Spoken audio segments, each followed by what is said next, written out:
4 coins, 1 thesis, a genuinely different retirement math than anything I've walked through before on this channel. XRP, XLM, HBAR, and XDC, all 4 built in different ways around the same broader idea that the global financial system is migrating toward faster, cheaper, more compliant settlement infrastructure. And ISO 20022 is the messaging standard tying a lot of that migration together. Today, I'm going to run the actual retirement math on all 4 side by side and introduce you properly to the one a lot of people watching this have probably never even heard of. Let's get into it. Okay, quick disclaimer before anything else, same one I always give. There's no single magic number that guarantees retirement on any of these 4 coins. What I'm going to do is run the real 4% rule, the same framework financial planners have used for decades against today's actual prices for all 4, and then talk honestly about what makes each one different, including the one risk that's specific to the 4th ingredient that I don't think gets nearly enough attention. Let's do quick introductions first, because I think a lot of you know XRP, XLM, and HBAR pretty well by now. But XTC is genuinely the newer name in this conversation, and I want to make sure everybody's actually starting from the same place. XRP, Ripple's token built for cross-border payments and bank-to-bank liquidity, settling transactions in 3 to 5 seconds, operating in over 65 countries through Ripple's payment network. XLM, Stellar's token, recently landed real institutional partnerships, PayPal stablecoin, Visa's settlement platform, a DTCC tokenization integration targeting next year, HBAR, Hedera's token, the only one of the original 3 with real native staking yield, built around enterprise relationships across banking, insurance, and logistics, and then XDC Network, originally built by a company called Zinfin, founded back in 2017, mainnet live since 2019. Its specific, narrow, almost surgical focus is trade finance, the actual paperwork and liquidity gap behind international trade, letters of credit, inventory, invoices, trade documents, the kind of multi-trillion-dollar funding gap that small and medium businesses around the world struggle to access because the existing system is slow, paper-heavy, and expensive to process.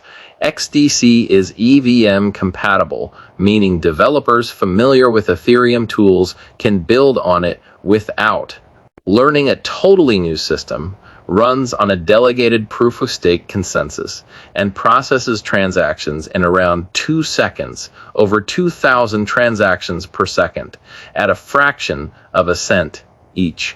The technical backbone is worth a quick mention too, because it tells you something about how seriously this network's been engineered. Back in 2024, XDC upgraded to what's called XDC 2.0, bringing in a hot stuff BFT consensus mechanism developed by an expert protocol team led by Professor Pramod Viswanath out of Princeton. That upgrade pushed transaction finality down to around 6 seconds and built in an automated forensics monitoring system that holds validators accountable for their behavior on the network.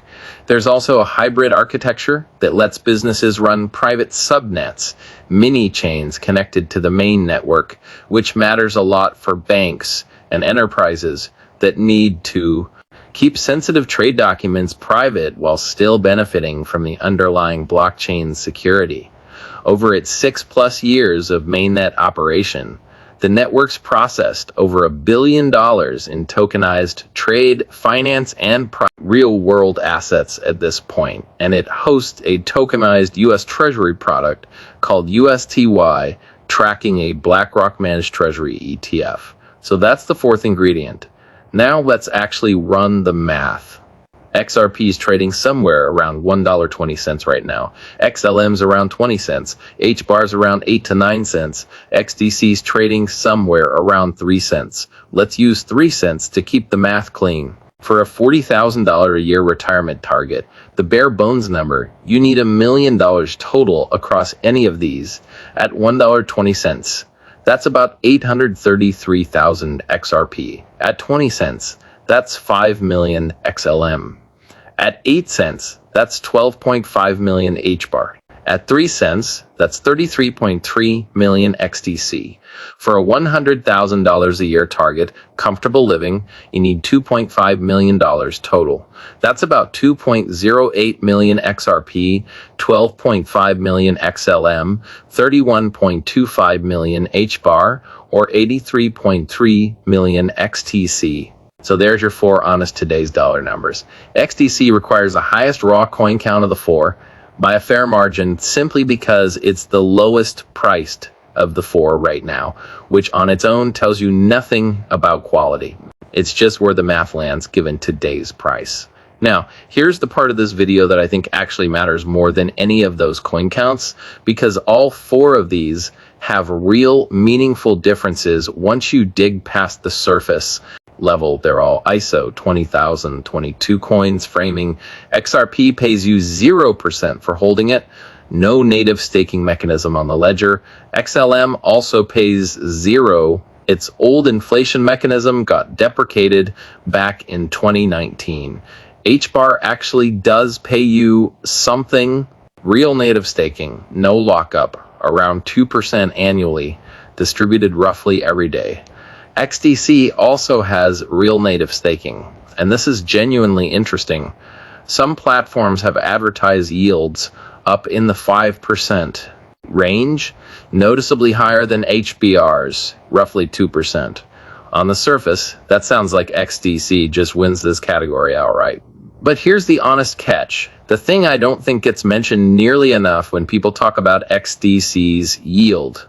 XDC's annual supply inflation rate has been running around 27%. That means roughly 4.2 billion new XDC tokens entered circulation over the past year alone. When new supply is being created at that pace, a chunk of any staking yield you're earning is just keeping your percentage.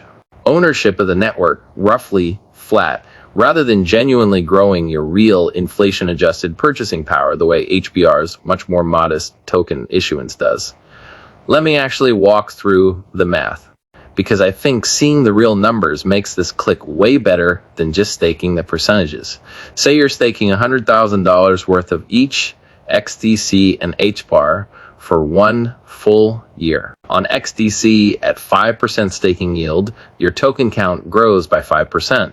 But if the total supply of XDC is simultaneously growing by 27% that same year, your 5% gain in tokens still represents a shrinking share of the network's total supply. Since the total pie grew far faster than your slice did on HBAR at 2% staking yield, with total supply growth running dramatically lower, your 2% gain in tokens actually represents a real, modestly growing share of the network's total supply over that same year.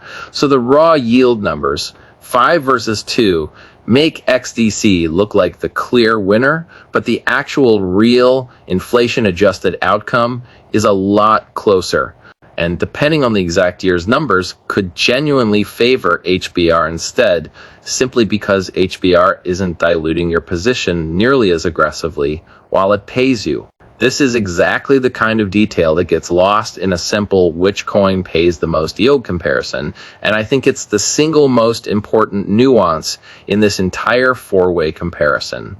Let's talk concentration and supply structure for all 4 now, because this connects directly to how much of each coin's future growth is already accounted for versus how much dilution you're working against. XRP's top 10 wallets control around 18-20% of circulating supply, mostly Ripple's own transparent scheduled escrow.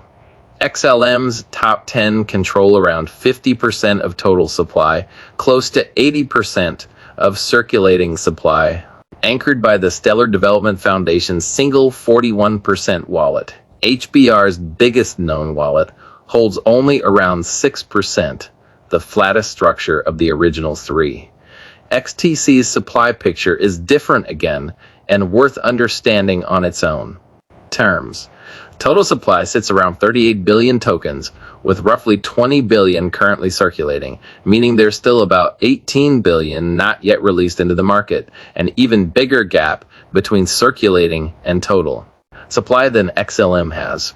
Masternode operators, the validators securing the network, are each required to stake 10 million XDC, and there are over 300 masternode candidates with around 108 actively operating.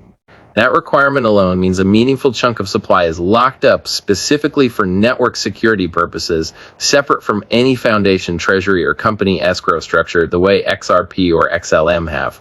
Now, let's talk about the institutional case for XDC specifically, because I think this is where it actually differentiates itself most clearly from the other three in a way that's worth understanding rather than just lumping all four into one.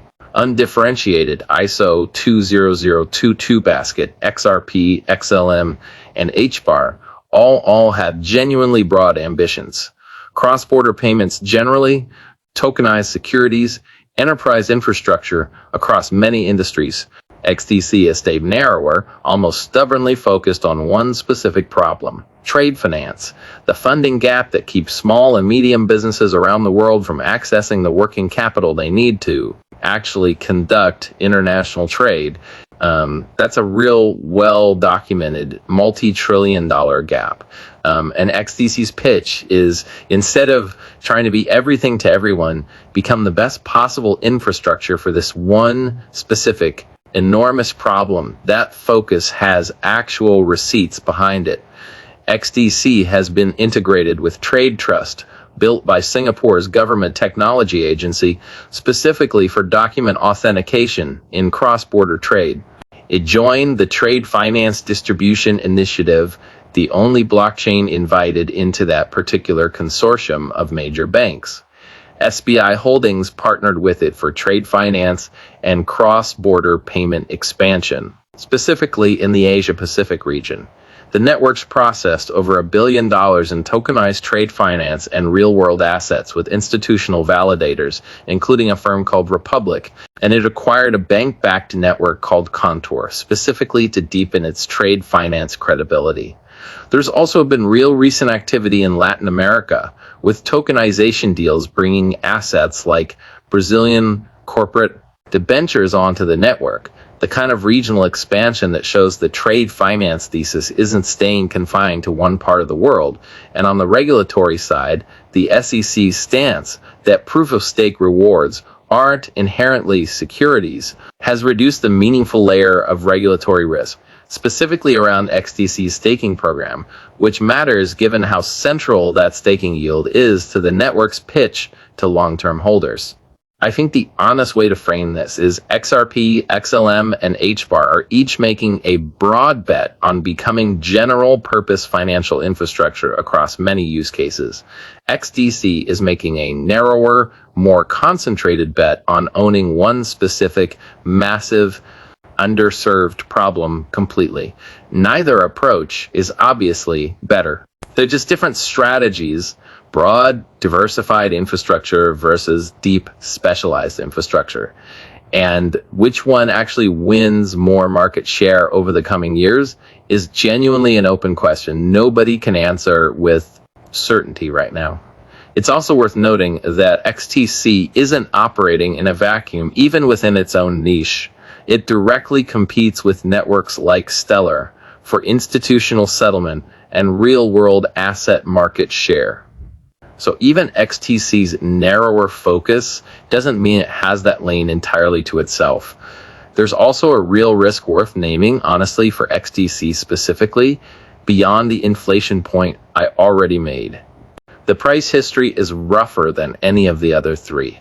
XDC hit an all-time high of about 19 cents back in August 2021, and it's been trading in the 3 to 5 cent range for a long stretch since, meaning it's still sitting something like 80% below that peak years later.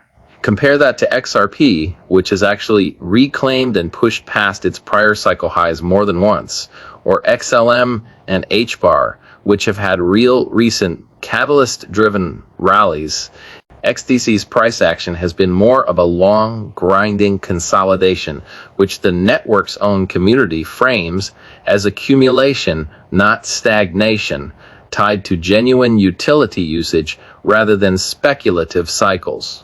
And there's real truth in that framing, given the actual trade finance volume moving through the network. But it's also fair to say XTC hasn't yet had its own version of the kind of headline-grabbing institutional moment that XLM had with Visa and PayPal, or that XRP had with its ETF approvals. It's quieter, earlier stage in terms of mainstream recognition, even with real underlying activity happening. And I think it's worth being honest about the historical volatility pattern too, because it's pretty extreme, even by crypto standards. XDC's best year on record was 2021, when it gained over 1,600%. Its worst year was the very next one, 2022, when it lost nearly 75%. That kind of swing from a 16 times year to a 75% down year back to back is a genuinely sharper boom-bust pattern than what XRP, XLM, or HBAR have shown over comparable stretches. And it's worth factoring into your own risk tolerance, specifically separate from the inflation point and separate from the trade finance thesis itself. A coin can have a completely legitimate, well-documented institutional use case and still be a genuinely rougher ride to actually hold through. And XTC's price history suggests it falls into that category more than the other three do. So pulling all four of these together, here's the honest summary of the actual retirement math trade-offs. XRP gives you the deepest market, the most transparent, and scheduled concentration structure, broad established payment use case, but zero yield. XLM gives you the most front-loaded run of recognizable institutional partnerships right now, but the most concentrated single wallet structure. HBAR gives you real, modest native yield with a flatter concentration structure, but a smaller, thinner market, and a still developing institutional partnership record relative to XLM specifically. And XTC gives you a narrower, more specialized institutional thesis, tokenized trade finance specifically, with the highest headline staking yield of the four, but also the highest annual supply inflation, the largest gap between circulating and total supply, and the roughest, most prolonged price history of the group. None of these four facts changes the core math you should actually run for yourself. Pick your real target income, divide by 4% to get your target portfolio size, then divide by each coin's actual current price separately. Honestly, without assuming any of them are guaranteed to multiply by some exciting number in the future. That gives you today's real baseline before you layer any speculative appreciation assumption on top of it. And I think it's worth being honest about the time frame question too, the same way I have been every time I've run this exercise on a single coin. If you're trying to accumulate any of these four purely through monthly contributions with zero price movement assumed, the math essentially never works out to a normal human lifetime for any of the four. The gap between a typical monthly contribution and the actual coin counts we just calculated is simply too large to close through saving alone. The real plan for any single one of these, or for some blend across all four, realistically depends on some combination of continued accumulation and meaningful price appreciation happening together, not either variable in isolation. And since nobody, including me, can predict the price variable with any real confidence, nobody can honestly hand you a fixed number of years either, no matter how many coins are in the title of the video promising you one is. And I think the genuinely useful question, if you're considering all four together rather than picking just one, isn't which one wins. It's which combination of these four trade-offs actually matches what I personally care about. If you want the deepest, most liquid, most battle-tested market, that's XRP. If you want the most front-loaded recent institutional validation, that's XLM. If you want actual yield with the flattest concentration risk, that's HBAR. If you want a narrower, more specialized bet on one specific, enormous, underserved financial problem with real receipts, but also real inflation and a rougher price history, that's XDC.